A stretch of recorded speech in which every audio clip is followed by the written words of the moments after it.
YBMG is a young black men's group where young black men like myself come together and basically talk with each other amongst ourselves, and the goal for that is to basically stop the stereotypes of how people look at us and make a difference.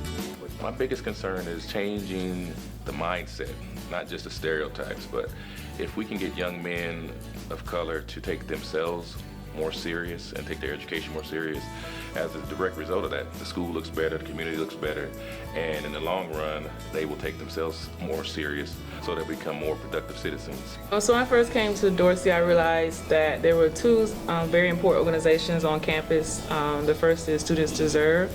This organization works to dismantle anti-black and racist policies in LAUSD. I am a part of Students Deserve, and what Students Deserve is, it is a group of students, educators, parents, and community members who are coming together to fight for equity in all schools, especially for black and brown people since we're facing major hardships. Our main goal, the ultimate goal, is to have a community school, and a community school is a fully funded, diverse school in which we are provided for in every which way, basically, in which we have supplies, in which we have basic libraries every single day, like we have nurses that are on campus every single day. We're just trying to have basically what a school needs to support every single person, every single student and his family member.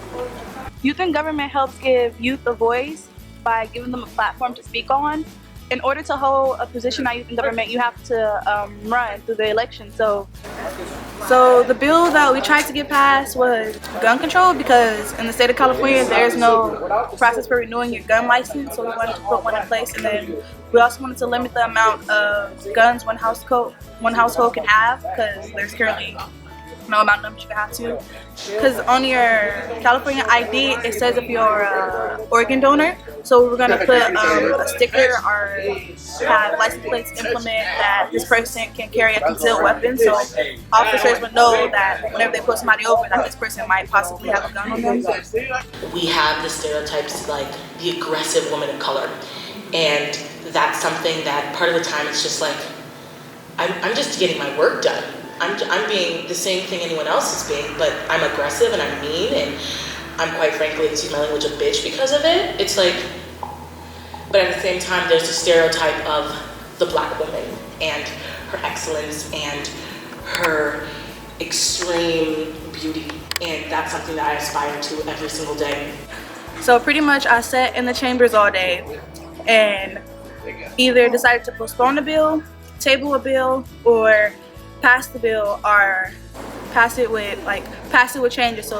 So I feel like stereotypes they definitely need to be broken down, very much so, because it allows for prejudice. If you look at it as sort of an analogy to the football team or sports team on campus, when the sports teams are winning, it sort of gives the school a positive, like, hey, you go to this school and they have a winning record or they won a championship.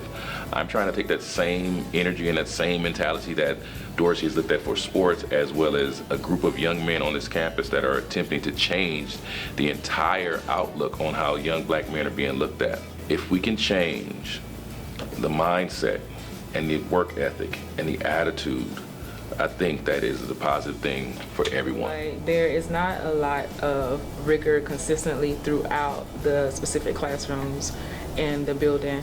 And when I say that, I'm speaking of how people have perceived their students before they walk into the classroom, how people view African American students, how people view Latino students. The expectation is here.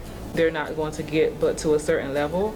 I feel like the expectation should be really high, and then the students can achieve that instead of having the expectations really low and the students just go towards that expectation.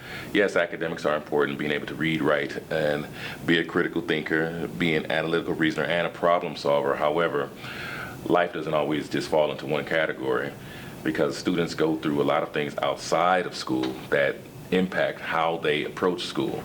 So learning how to troubleshoot, learning how to process emotions, learning how to differentiate between what decision is going to hurt me in the long run, what's fun right now versus what's going to impact me later on in life. All these things play a big part in how students become successful, not just young black men, but students in general.